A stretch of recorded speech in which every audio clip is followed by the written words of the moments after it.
Bienvenidos al ciclo de conferencias del Despertar la Conciencia. Fíjense que en nuestro encuentro anterior, que fue un espacio dedicado plenamente al desarrollo espiritual y a la exploración de nuestras propias profundidades, pues pasamos un buen rato examinando la práctica de la meditación. Así es, hablamos de aquietar la mente. Exacto, de buscar esa quietud interna indispensable para avanzar. Pero hoy el enfoque va a tomar un rumbo un poco distinto y, la verdad, bastante revelador. Vamos a realizar una exploración muy profunda de dos de los obstáculos más traicioneros, sutiles y destructivos en el sendero del despertar. Hablamos del fanatismo y la mitomanía. Bueno, vamos a desempacar esto. El propósito principal de nuestra reunión de hoy es emprender un viaje de autoobservación muy honesto. Queremos mirar de frente estos defectos psicológicos, estos llamados yos, pero no apuntando hacia afuera, sino directamente en nuestro propio interior. Claro, y para establecer el tono adecuado desde este primer momento, es de vital importancia comprender algo fundamental. El objetivo central de este análisis no es, bajo ninguna circunstancia, apuntar con el dedo a ciertas organizaciones. Totalmente. Tampoco buscamos juzgar a otras personas ni sentirnos superiores. La verdadera intención es, digamos, iluminar de manera consciente esos rincones oscuros de la propia mente humana, esos espacios internos donde el ego se esconde y termina torciendo el conocimiento puro. Fanatismo no es exclusivo de esos escenarios escandalosos que vemos a menudo en las noticias. Sí, solemos buscar el fanatismo en el ruido externo. Exactamente. O sea, cuando pensamos en la palabra fanatismo, la mente salta a las barras bravas del deporte, destruyendo propiedad ajena en la calle, o quizá pensamos en guerras políticas o en esas discusiones radicales de las redes sociales. Pero lo verdaderamente alarmante, y lo que requiere atención para quienes nos acompañan hoy, es cómo este veneno silencioso se infiltra casi imperceptiblemente dentro de los propios grupos de estudio espiritual. Es como una maleza. Exacto. Una maleza que crece en secreto dentro de un jardín que debería dar frutos de luz. Uno entra buscando paz y de repente se encuentra con dinámicas, pues, muy pesadas. Lo sumamente interesante aquí es que, al observar la anatomía psicológica de este defecto, nos damos cuenta de que el fanatismo no surge de la nada. Lo sumamente interesante aquí es precisamente de dónde se alimenta. Se alimenta principalmente de dos raíces oscuras muy arraigadas en nuestra psique, la pereza y la envidia. Espera, déjame detenerte ahí un segundo porque esto es clave. Entiendo la envidia, pero la pereza, ¿cómo se relaciona la pereza con el fanatismo espiritual? Es una excelente pregunta. Para ilustrarlo, basta con imaginar la inmensa resistencia que pone nuestra propia máquina humana para hacer el verdadero trabajo pesado del desarrollo interior. Claro, la autoobservación. Exacto. El esfuerzo diario de mantener una autoobservación, la disciplina de las prácticas meditativas, el valor para enfrentar la propia oscuridad en total soledad, todo eso exige una energía tremenda. Ah, ya veo. Es como un entrenamiento de alto rendimiento, pero para la conciencia. Así es. Y como a ese aspecto de la mente no le gusta hacer ese esfuerzo formidable, el yo fanático elige el camino de menor resistencia. Prefiere seguir ciegamente a un maestro o a una doctrina que le entregue absolutamente todo masticadito. Para no tener que esforzarse. Precisamente. La persona crea la ilusión de que avanza a pasos agigantados, pero la realidad es que lo hace sin sudar, sin cuestionarse y sin transformarse. Es una comodidad disfrazada de devoción. Claro, es el atajo engañoso. Y ahí es donde entra en juego lo que podríamos llamar la peligrosa trampa de la bondad.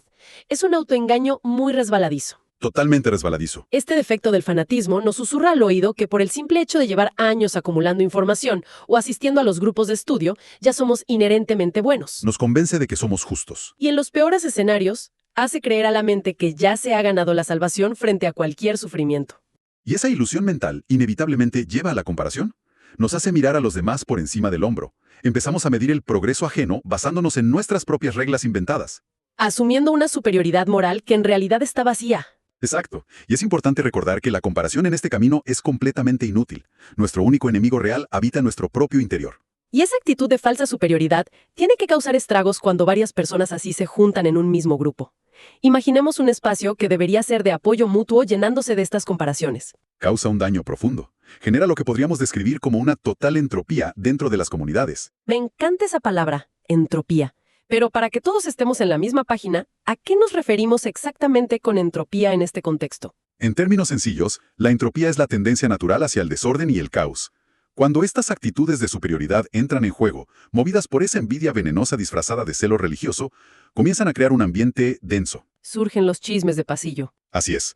La cizaña constante, las críticas destructivas hacia los compañeros, todo esto eventualmente provoca profundas divisiones, cismas, que fragmentan y destruyen los grupos. ¡Qué locura! Cómo el ego se disfraza de espiritualidad para destruir desde adentro. Y quienes están dominados por este defecto, buscan desesperadamente ocupar posiciones de alta jerarquía. No lo hacen con el afán de servir a la humanidad, lo hacen únicamente para demostrar un falso nivel intelectual. Aman protagonizar debates apocalípticos. Debates basados casi enteramente en propagar el miedo.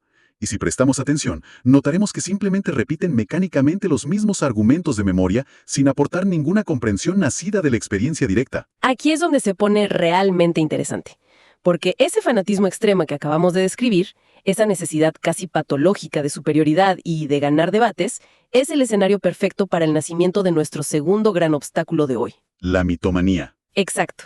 Es como dar el paso definitivo desde el fanatismo ciego hacia el delirio de grandeza puro y duro, donde la mente pierde toda proporción de la realidad. El proceso de gestación de la mitomanía es un fenómeno psicológico muy cautivador de estudiar. Ocurre muy a menudo a través de lo que podemos llamar el engaño nocturno. El engaño nocturno, eso suena a película de misterio. ¿Cómo funciona eso en la psicología? Imaginemos por un momento a alguien que carece por completo de una base sólida en su trabajo interior. Alguien que no ha dedicado el esfuerzo para eliminar sus propios defectos. De pronto, durante las horas de sueño, esta persona tiene una experiencia onírica sumamente vívida. Un sueño. Un sueño donde se ve a sí mismo asumiendo el rol protagónico de una figura histórica monumental.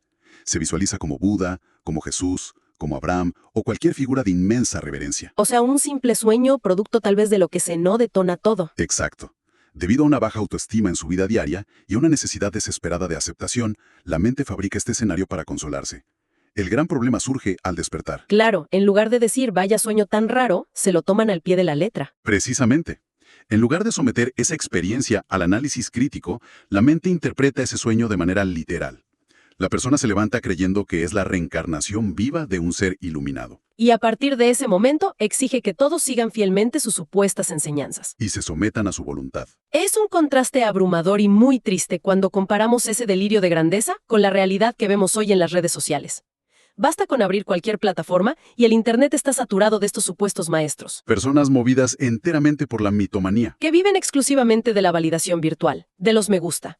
Su alimento diario es la popularidad y participar en una competencia constante por demostrar quién es más espiritual frente a una cámara. Se presentan ante el mundo como seres elevadísimos, pero en realidad están atrapados en una necesidad insaciable de aprobación. Es fundamental recordar que un maestro genuino es por naturaleza profundamente humilde. Totalmente. Un avance real no busca amasar riqueza ni persigue la fama pública. El verdadero avance interior es muy silencioso. Se gana con el sudor de la frente, enfrentando las propias oscuridades sin fanfarrias. Y las consecuencias de dejarse arrastrar por este delirio son sumamente destructivas. Estas mentiras construidas sobre el ego simplemente no se pueden sostener. Eventualmente la fachada colapsa, dejando un panorama desolador. Es un terreno estéril, como un desierto emocional para quienes depositaron su confianza inocente en estas figuras. Tenemos ejemplos extremos a lo largo de la historia reciente. Pensemos en los trágicos suicidios colectivos ocurridos en Estados Unidos alrededor del año 2000. Líderes profundamente mitómanos que infundieron miedo sobre el fin del mundo. Arrastraron a cientos de personas a la tragedia absoluta por seguir un delirio. Así es, y lo preocupante es que no necesitamos irnos a esos extremos mundiales para ver el daño. También observamos ejemplos cotidianos. Ejemplos en muchísimos grupos dedicados al estudio de la conciencia. Encontramos a personas que aparentan una inmensa elevación moral, que hablan con palabras poéticas y dictan reglas de comportamiento. Pero cuando la lupa de la autoobservación se acerca a sus vidas reales, el panorama cambia. Emocional o físicamente a sus familias. Ignoran las necesidades de sus seres queridos o tienen los hogares destruidos por un comportamiento egoísta. Brillan temporalmente ante los ojos de los demás, pero brillan como luces fatuas. Esa analogía de las luces fatuas es muy reveladora. Para quienes nos escuchan, las luces fatuas son esos fuegos engañosos que aparecen flotando de noche en los pantanos oscuros.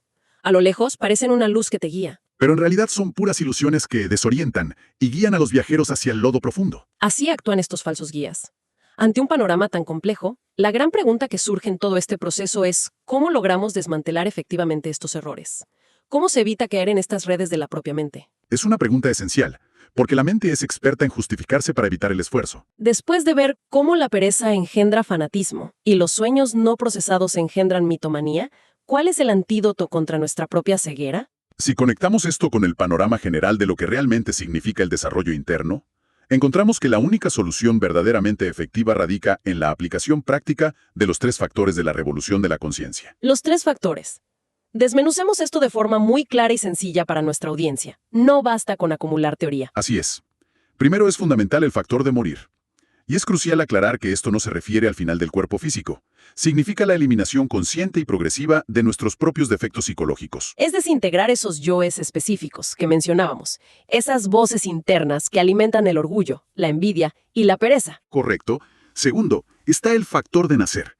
Este paso se refiere a la creación interior mediante el uso sabio y equilibrado de nuestra propia energía creadora. Y el tercero, que suele ser el gran filtro para saber quién trabaja genuinamente. El tercero es el factor de sacrificarse por la humanidad.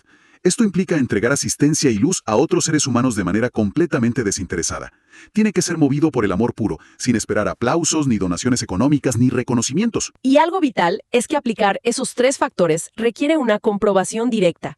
Hay que reafirmar la importancia de no tragar entero absolutamente nada de lo que se escucha o se lee, incluso en estos propios espacios de análisis. Todo conocimiento debe ser verificado por uno mismo de forma directa en los mundos internos. Esto no es una cuestión de fe ciega, es una ciencia interior comprobable. La comprobación es el antídoto directo contra la mitomanía. Y esto se logra mediante el uso de herramientas muy prácticas como el desdoblamiento astral consciente. Así es. Para explicarlo de manera sencilla, es esa capacidad de investigar y moverse de forma consciente en los mundos internos o dimensiones superiores mientras el cuerpo físico descansa. A esto se suma la inmersión en la meditación profunda y una rigurosa autoobservación en la vida cotidiana. Esa es la base. El trabajo se hace en el mercado, en la casa, en el tráfico. Totalmente. Cuando surge ese impulso automático de criticar a otros por su supuesta ignorancia, esa flecha de crítica debe darse la vuelta de inmediato. Debe dirigirse única y exclusivamente hacia uno mismo. El esfuerzo debe centrarse en limpiar nuestra propia casa mental. Y no en participar en debates estériles que solo engordan al ego fanático. Entonces, ¿qué significa todo esto a la luz de lo que hemos explorado hoy?